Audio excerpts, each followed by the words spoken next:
Experience the most efficient system for delivering sulfur and phosphate to meet your crop's needs with Smart Nutrition MAP plus MST. Good day and welcome to Wheat Pete's Word here on Real Agriculture for Wednesday, September the 18th. On this episode of The Word, we are into the harvest rush. We have to have a quick safety note. There's yield updates, and after that, baby, agronomy answers. So much to cover. Let's go!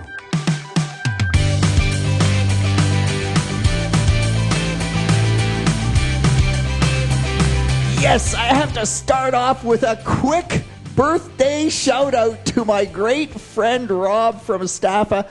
Rob is just one of those guys who has the knack for farming. I keep asking him to teach me how to farm. He's going to one of these days. He's 76 right now, so gosh, he better hurry up because both of us don't have that many years left. But happy birthday, Rob. Meanwhile, thanks to Adam, my good friend Adam Pfeffer, works with Bear, was driving through New Brunswick last night, was catching up on Wheat Pete's Word, said, hey, I better do my Wheat Pete 15, and he called Wheat Pete. Adam, thanks for that. Hey, just make the community better. Keep calling people, making sure they're okay. I talk about that enough, but it really is important. Next, yes, it's the harvest rush. Please, please, please think twice at once. A neighbor of mine pulling up with the loader tractor stopped, jumped off, bent down to pick up something, didn't put on the emergency brake. He's now out of commission for quite a while. The tractor rolled up and caught him. It didn't roll over him, thankfully, but oh my gosh, just always think twice, act once. All right, let's move on. Yields, man, I just got to say, Paul Toohey, rest his soul, just was so right when he said, dry weather will scare you to death. Wet weather will starve you to death. So I know the people listening in Western Canada where it stays way too dry will say, Johnson, you are off your rocker, man. If you don't have moisture, you don't got nothing. But here in Ontario where, we get dry weather, but we're not drought. Man, the people that did not get the excess moisture are just the consistent message from those growers are, wow, there is more silage there than we thought. Wow, those soybeans, we only had 2 inches of rain in August, nothing in September, and those soybeans are breaking 70 bushels per acre. Meanwhile, we go north of London, and the soybeans, there's some 40 bushel per acre yields, extremely disappointing. There's fields that looked like they were going to run 70 or 80 bushels per acre. They're mid-50s. Now, I'm not complaining. That is still a good soybean yield. But in that area, if you just move 2 miles away from the 55 bushel soybeans and you get out of that pounding rain, the beans are often in that 65 to 70 bushel range. It's just the differences around that are absolutely phenomenal. And man, too much water, it just really, even when the beans look good, there's more aborted seeds in the pod. And by the way, the dry weather that we got into in September, there are some pretty small-sized beans out there. The edible bean crop, of course, that's the one that has taken it the worst. The range in yields that I've heard so far range from 1,200 pounds per acre to 4,000 pounds plus. And again, those fields are not far away from each other. And it's all about rainfall and too much rainfall and when that happened. So it does make a major difference. Meanwhile, man, moistures are just dry, so don't miss your silage harvest. I'm hearing that corn silage is drying down at the rate of 1% in moisture per day. We're normally 0.5%. Even some growers saying, wow, it's almost like it's 2% per day. Like, the dry down is phenomenal. Part of that is maybe tar spot, The other part is that the dry weather, it's just really drying out rapidly, so stay on top of that. On the edible bean harvest, had a comment made to me today. I was 1 day late in getting to my edible beans, and it meant 9% cracked seed coats. So don't be a day late. Lots of soybeans coming out of the field at 9%, 10%. Edible beans at 13%. Remember, edible beans, 18% is typically what we consider dry in the edible bean crop. You really have to stay on top of it. But yields are incredibly variable. If you ask me to predict where they're going to end up, man, it's going to be really tough. Fortunately, I don't think there's too many disasters, but dry weather, in Ontario, that just seems to be a good thing. Hey, we finally got some winter wheat yield numbers. They're not final, but it looks like the average winter wheat yield for the province of Ontario for 2024 is going to be around 97 bushels per acre. Not a record, but a pretty, we're 3 or 4 times now. We've been right there at 100 bushels per acre, or very close to it.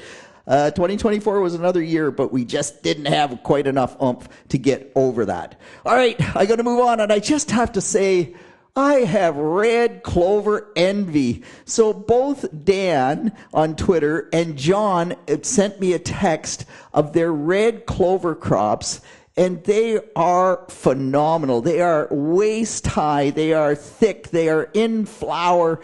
And the discussion with Dan on Twitter was is this what 75-pound nitrogen credit looks like? And I'm looking at it saying, man, if that isn't 75 pounds of nitrogen, there is nothing that is 75 pounds of nitrogen. The challenge, of course, is to get that good red clover stand. But boy, for the people that it works for, it works. And when it works, it is phenomenal. We will include a picture of a great red clover stand in the post if you're looking at that. All right, let's move on. Got to talk about agronomy answers. First up, a caller saying, okay, Peter, so you're always talking about wheat and fall tillers, and that fall tillers yield more than spring tillers. And my agronomist, he's always talking about, you gotta get your nitrogen on early in the spring to save those tillers, to, get an early shot there. So why wouldn't I put nitrogen on in the fall in order to stimulate more fall tillers? No, stop, don't do it. It just doesn't bring what we would think perhaps it should to the table. Shane and I have done a ton of work on fall nitrogen. I run into this so many times. Other jurisdictions will recommend fall nitrogen. In the work that Shane and I did, in the work that Dave Hume did, in fact, in the UK, they just finished a big study around fall nitrogen in wheat. And by the way, the UK is where we grow record wheat. They saw no yield benefit at all to fall nitrogen on wheat. If you're using some starter phosphorus, some MAP, that's lots of fall nitrogen to get you going. And the problem is, in our trials, if you put on 50 pounds of fall nitrogen, you got 0 added yield, and the value of that nitrogen in terms of the yield it brought was worth 25 pounds next spring. So basically you lost 50% of your nitrogen, or said another way, you threw away half of your nitrogen dollars. They were just an absolute waste. So no to fall nitrogen. Wheat does not need much nitrogen in the fall. It's still going to tiller. With these warm temperatures, we're getting lots of release out of the organic matter. No to fall nitrogen, full stop. Just don't do it. It doesn't work. But as we go down that road, there's lots of other questions coming in. So what about fall sulfur? What about magnesium? All of these things have been looked at, and we definitely need sulfur, but we need sulfur in the spring. Now, in Michigan, Kurt Steinke has had some good response to fall sulfur. In fact, he says fall sulfur is the same value as spring sulfur. Remember that Michigan is a drier climate, so they're less likely to leach the sulfur out of the soil profile than we are here in Ontario. Again, Shane and I looked at that. And John Lozon has just finished a big project on sulfur. We do not see benefit to sulfur in the fall. If you want to use MES instead of MAP, so MES brings some sulfur to the table as well as some zinc. That's okay. It's a great product. But in terms of going out there and putting on massive amounts of sulfur in the fall, really not going to drive yield at all. Magnesium, again, we're in year 2 of a 3-year project. We have 1 more year to go. But magnesium, man, if there's a bushel there, that's about all there is. The critical nutrient, critical is phosphorus. There's 3 things you need on wheat in the fall. It's phosphorus, and phosphorus. I've said that before. But that's what really seems to drive production with wheat. And so seed-placed phosphorus, or you broadcast, we talked about this, it takes 4 times the rate, so you can broadcast, or manure. Lots of growers saying, wow, she's dry finally. The soybeans are off. We have this incredible opportunity to put some manure on ahead of the wheat crop. The answer is yes. A good manure application, it's like broadcast phosphorus, but typically it brings lots to the table. However, even if you're going to broadcast manure, the comment was 4,000 gallons of dairy or 2,500 gallons of hog finishing manure. If that field is ever going to need additional fertilizer, additional phosphorus fertilizer, then still put that 50 pounds of MAP with the seed, because wheat responds to phosphorus. Full stop. Okay, I'm going to move on. Going to talk about weed control. Bernie saying, okay, Peter, normally I burn down my soybeans with glyphosate and Aragon to control the flea bane. This year, just too much lodging. I mean, the beans are 70 bushel plus. We just didn't want to drive through and tramp those beans. What do I do now? So here's the dilemma. And Rob, by the way, Rob Miller from BASF, just a quick text to me saying, Peter, whatever you do, don't forget to promote fall weed control in wheat. Rob, you are talking to the converted. There is no better weed control in winter wheat than fall weed control. But here's the dilemma that Bernie faces. 70 bushel soybeans.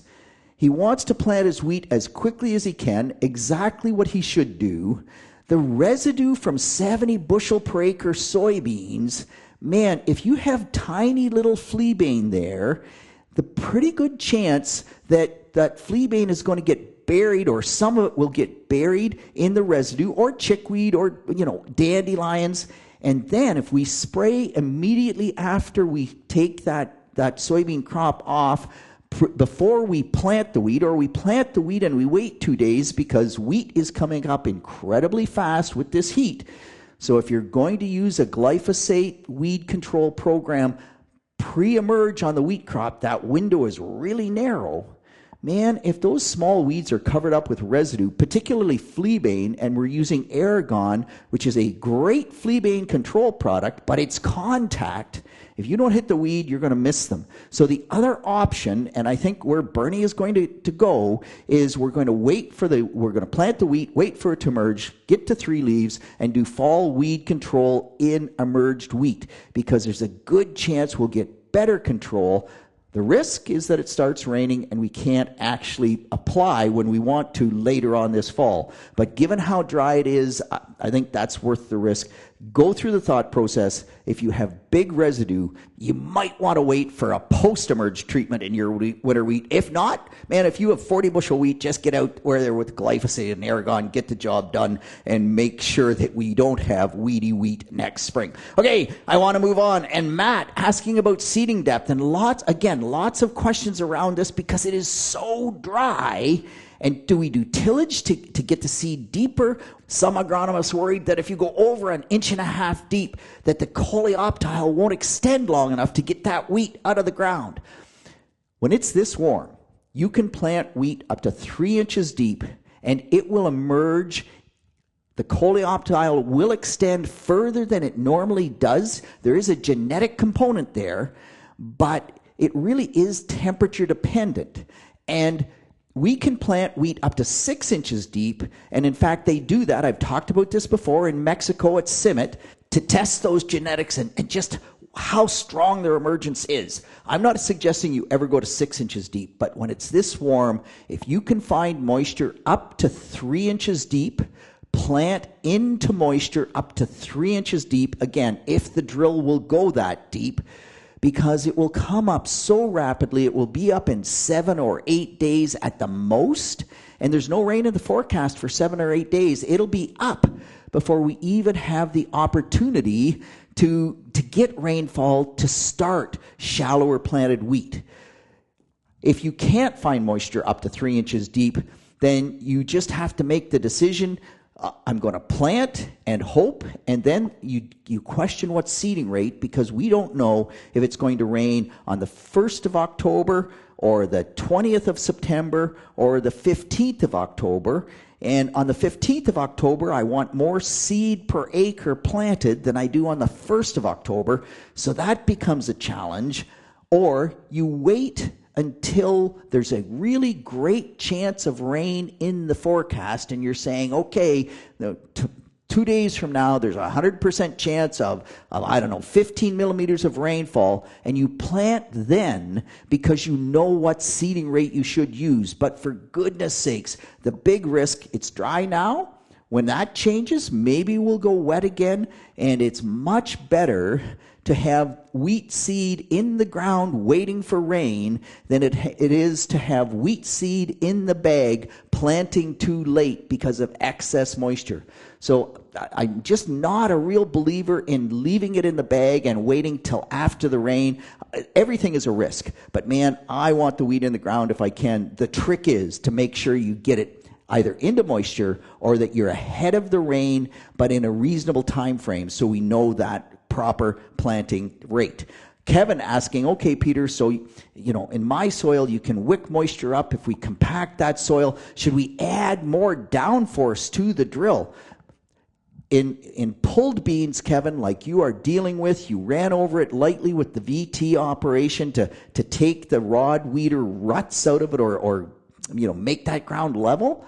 It's quite soft. If you put more down pressure on a drill like a John Deere 1590, 750, whatever, that has 2 gangs, what happens is that the back gang will throw enough dirt that it buries the front gang. In Western Canada with hoe drills, they have the same thing. It's part of the reason they go to 12-inch centers, part of the reason why they can only run it at 4.5, 5 miles an hour. If they get going too fast, the back row units, the back gang of hoes will throw dirt and bury the seed that was in the ground from the front gang. So I am not a big, put as much downforce as you can to firm up around that seed and try to wick moisture up to it. But too much downforce is an absolute problem. Hey, on the starter fertilizer front, Steve saying, Peter, we were aiming for 150 pounds of phosphorus blend, 100 pounds of MAP, 50 pounds of MES was the blend.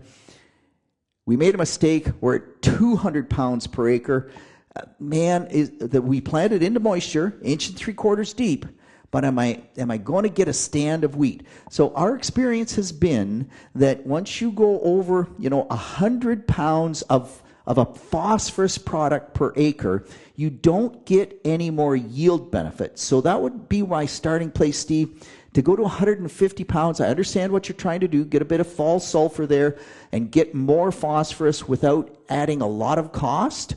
Maybe you would have ratcheted that back to 60 pounds of MAP, 40 pounds of MES, something like that. At 200 pounds per acre, I doubt you have a big problem, but watch it because you're on a sandy soil. It's dry. I mean, there's moisture there, but not excessive moisture. So you just got to wait and see and watch and see if you get any seed burn. Hopefully you're okay. I expect you're okay, but you just have to watch. Finishing up on wheat. Hey, the answer is plant wheat. David saying, Peter, I just noticed that where I had wheat in the rotation, my beans are nice and uniform and just look beautiful. Where I haven't had wheat in the rotation for a longer period of time, those beans are uneven and they're not uniform, and they're good, but the beans with wheat in the rotation are so much better. Man, David, that's what the data says too. You get a stressful year, you have wheat in the rotation,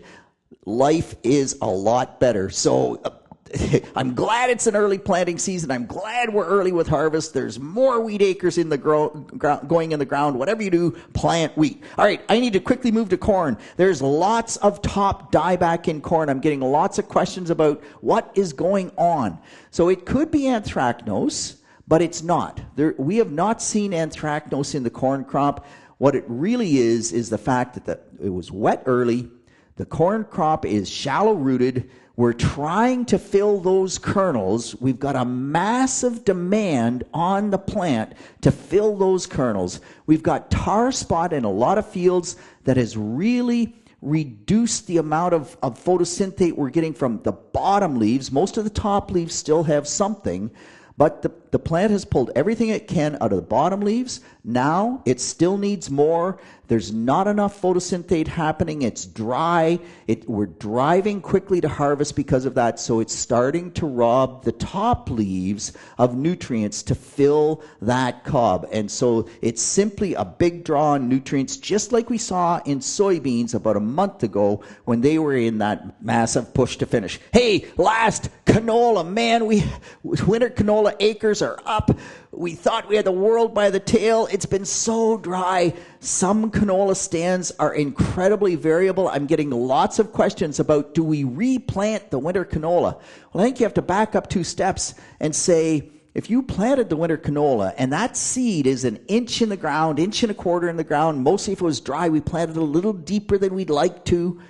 If that seed is still viable, replanting isn't going to help you at all. It's waiting on moisture. So unless something has happened to change the moisture profile or to get better seed to soil contact, I am not sure that replants make any sense at all. So give that a thought process. If, on the other hand, the seed was just on moisture, it germinated, it died, it didn't get enough moisture, that's a different situation. Then you replant. But man, it is getting late for winter canola, so get the job done. And with that, I am once again out of time. That's it. That's all on behalf of the team here at Real Agriculture. This is Wheat Pete with the word for Wednesday, September the 18th. Keep the feedback coming, man. I want those plot results, and I'll tell you all about what I hear next week. Talk to you then.